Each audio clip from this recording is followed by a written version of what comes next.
Hey, it's Saturday, September 13th, 2025.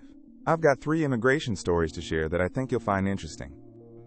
Grab your coffee or whatever you're into, and I'll run through them like I would if we were sitting around chatting. First up, London. Today, thousands marched in what was called the Unite the Kingdom rally, led by Tommy Robinson, and there was a huge counter-protest from Stand Up to Racism. The march went from near Waterloo Bridge down to Whitehall, and police had about 600 officers lining the route with barriers meant to keep the groups apart. I found the scene pretty stark. You could really feel how split parts of the city are on immigration and multiculturalism. For lots of Londoners, this wasn't just a political moment, it was personal. People on both sides saying this affects their neighborhoods, schools, and sense of safety.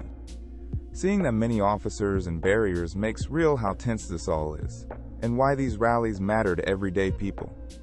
What struck me was how public and noisy the disagreement is. It's not just talk in Parliament or in editorials. This is street level. And when you hear organizers using big language about national identity and immigration, it triggers people to respond, sometimes with anger and sometimes with solidarity. That kind of public energy shapes the national mood, which then feeds into policy debates and local elections. So yeah, a London march becomes a way of seeing how divided conversations around immigration are getting. From protests in London to courtrooms in the US, judges and rights groups are warning that the current administration is cutting back protections for Africans and other vulnerable migrants who might face torture or persecution if sent back. This fight has been playing out in federal courts since 2025, and it centers on a January 20, 2025 order that said people seen as part of an invasion at the border can't get asylum or other protections. The language there is brutal, and the effect could be that people who should be considered for protections are pushed back toward danger.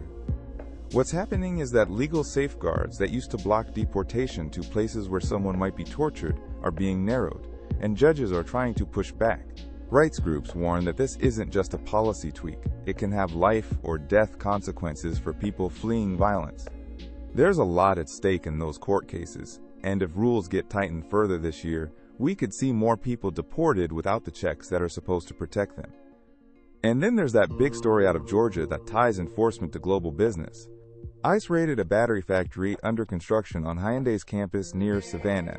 The site is tied to LG Energy Solution, and in September they detained 475 people. Among them were 316 South Koreans, plus workers from China, Japan, and Indonesia. More than 300 South Koreans were later released and put on a chartered Korean air flight home after being held in Folkestone, Georgia. That image of a plane full of workers heading back to Korea really stuck with me. This one shows how immigration enforcement collides with multinational factories and families. These are people who had jobs lined up or were part of projects tied to huge supply chains, and suddenly diplomacy, embassies, and law enforcement all had to jump in. It raises questions about vetting, contractors, and what responsibilities companies and governments have when workers are brought in from overseas. And on the human side, you've got families who are expecting wages and stability, and instead they're dealing with detention and sudden deportation. Putting these 3 together, you can see a pattern: public anger and political theater on the streets, legal fights over who gets protection, and real human consequences when enforcement meets global labor. Whether it's a march in London or a federal courtroom or a detention center in Georgia, the people affected are often the same: workers, asylum seekers, neighbors, and the ripple effects go beyond policy into everyday life. Alright, that's the roundup for today. If you want the source I pulled these from, check visaverge.com. I'll see you next time. Same Saturday vibe. Other stories to talk about. Take care.